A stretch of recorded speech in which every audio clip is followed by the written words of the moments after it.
విశాఖలో శివాలయాలు శివనామస్మరంతో మారుమ్రోగుతున్నాయి. మహాశివరాత్రి సందర్భంగా శివాలయాలు అంగరంగ వైభవంగా ముస్తాబు చేశారు. తెల్లవారుజాము నుంచే ప్రత్యేక అభిషేకాలు, పూజలు నిర్వహించారు.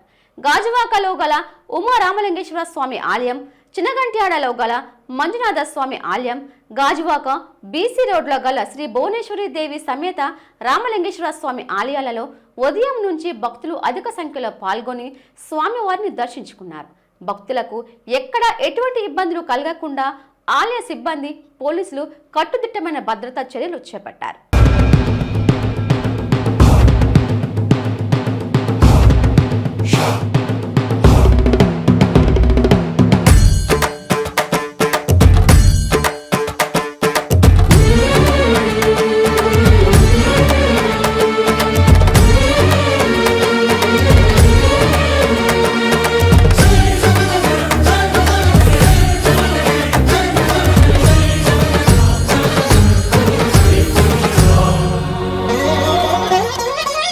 ఈ టెంపుల్కి ఏంటంటే ఒక విశేషమైన నమ్మకం ఒకటి ఉందండి ప్రజలకి. మెయిన్ ఏంటంటే వచ్చి ఈ గుడికి వచ్చి ఫలానా కోరిక వెళ్ళారంటే వాళ్ళకి అంత శుభమే జరుగుతుందండి. ఇక్కడే కాదు ఎక్కడి నుంచో కూడా వచ్చి కూడా ఈ దేవాలయంలో వచ్చి దర్శించుకుంటున్నారండి. దర్శించుకొని కూడా వాళ్ళకి అన్ని శుభాలు జరుగుతున్నాయి. స్వామివారు అన్ని శుభాలు కూడా చేస్తున్నారండి. ఎందుకంటే ఒక నమ్మకం అనేది కుదురుతుందండి ప్రజలకి కూడా.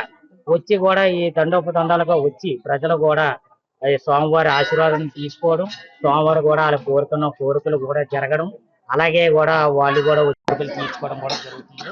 ఉమారామలింగేశ్వర స్వామివారి ఆలయంలో చాలా శివరాత్రి ఏర్పాట్లు ఘనంగా నిర్వహించడం జరిగింది. దీనికి వార్డు తరపు నుంచి కాకుండా ప్రజలందరూ కూడా పెద్ద సంఖ్యలో వచ్చి స్వామివారిని దర్శించుకొని స్వామివారి తీర్థప్రసాదాలు స్వీకరిస్తున్నారండి. దీనికి మన లయన్స్ క్లబ్ వాళ్ళు అన్న సమారాధన కార్యక్రమానికి ఆర్థిక సహాయం చేయడం జరిగింది. అంతేకాకుండా ఆలయ కమిటీ వారు కూడా చాలా ఎటువంటి తొక్కిసలాట, తోపులాట లేకుండా కూడా దర్శనాలన్నీ కూడా ప్రశాంతంగా అందరికీ అందుబాటులో ఇక్కడ జరిపించారు. అంతేకాకుండా మెడికల్ క్యాంప్ కూడా వాళ్ళు ఏర్పాటు చేయడం జరిగింది.